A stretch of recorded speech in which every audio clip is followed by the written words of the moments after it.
Welcome to St. Mark's Anglican Church in Port Hope, Ontario, traditional territory of the Miccosukee Anishinaabe. Today, we will be visiting the first Canadian-born Governor General, the Right Honourable Vincent Massey. Let's go. So, a little bit about the church itself. Established in 1822 and completed 2 years later, the church was originally dedicated to St. John the Evangelist and built on land owned by the founder of Port Hope, Elias Smith, who rests here in the churchyard. The church was vacated by the original congregation and received a new congregation in 1873 and was rededicated to St. Mark. During a royal tour of Canada in 1959, Queen Elizabeth II and the Duke of Edinburgh were staying at the estate of Governor General Vincent Massey in nearby Canton, Ontario. Massey, a longtime parishioner of St. Mark's, invited Her Majesty to a Sunday service, which she attended on July 26, 1959. The guest book she signed is apparently on display inside the church, though unfortunately we've come at a time when the building is closed. And now, Massey himself is interred in the churchyard. And here we are at the grave of the 18th Governor General of Canada, the Right Honourable Vincent Massey. Charles Vincent Massey was a member of the wealthy and influential Massey family and was born at the family mansion in Toronto. A graduate of the University of Toronto, he then pursued his master's degree at Balliol College at the University of Oxford, where he developed mannerisms based on upper-class British customs and traditions and pro-British views. Massey returned to the University of Toronto as a lecturer, and through his foundation, financed the construction of a new student activity centre at the university. Named in honour of his grandfather, Hart Massey, Hart House was built in 1911 and still serves the same function today as it did over a century ago. Hart House Theatre, which Vincent Massey actively participated in, became the place where Canadians such as Donald Sutherland, Norman Jewison, and Lorne Michaels got their start. At the outbreak of the First World War, Massey, who was an enlisted militiaman with the Queen's Own Rifles of Canada, was commissioned as an officer and spent the war stationed in Regina, Saskatchewan, training incoming officers at the Officers Training Corps. After a brief period as the president of the family business in September 1925, Massey was appointed to the cabinet of Prime Minister William Lyon Mackenzie King, a personal friend of his from their time at the University of Toronto.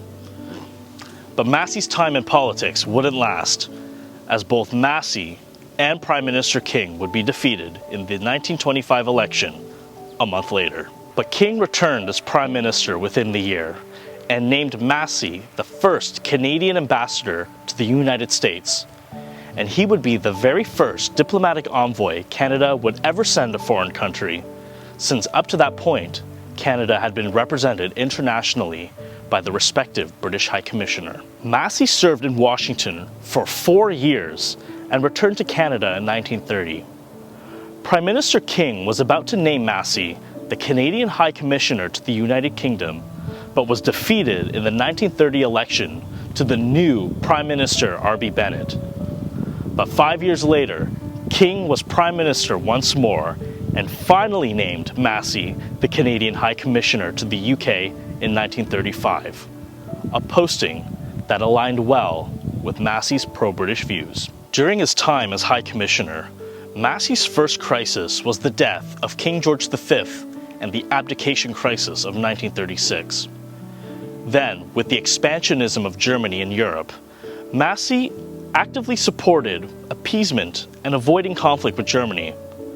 But this also resulted in Massey supporting the prevention of Jews fleeing from Germany from entering Canada, something that has stained Massey's reputation in recent years. Once war with Germany became inevitable, Massey worked closely with London, ensuring Canada was an active participant and fierce ally during the war, and also served as Canada's representative in the League of Nations.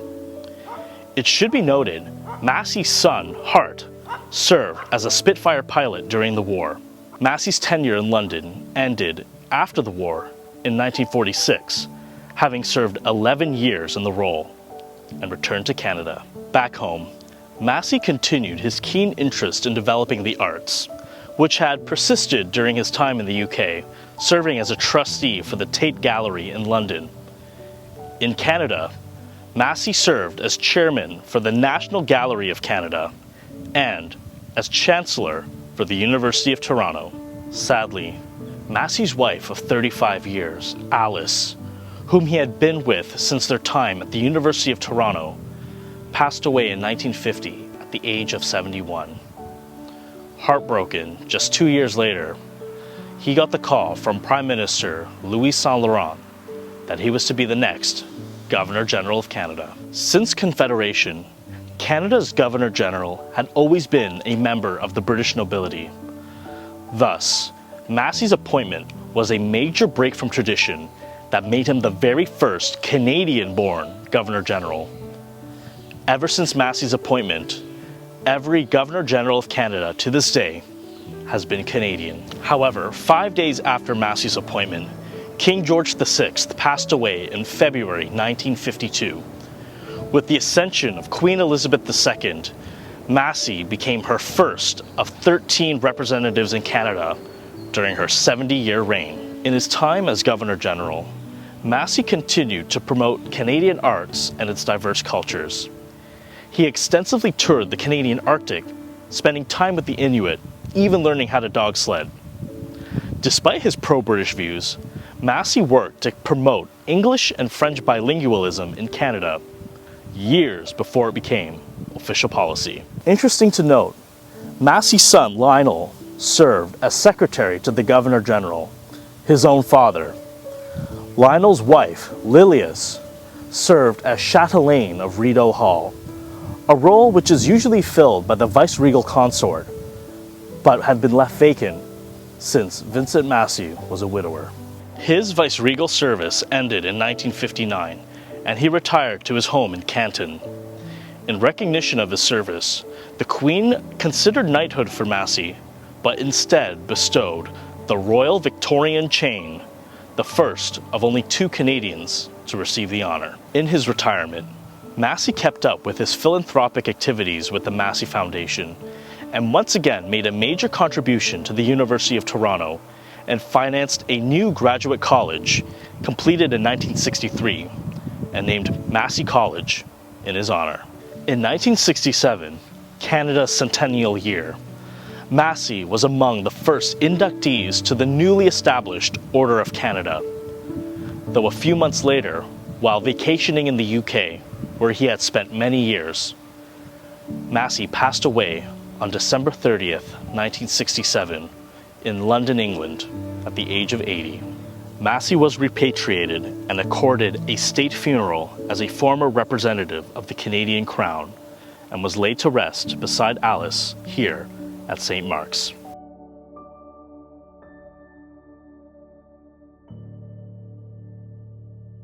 The Right Honourable Vincent Massey, here at St. Mark's Anglican Church in Port Hope, Ontario. Thanks for watching.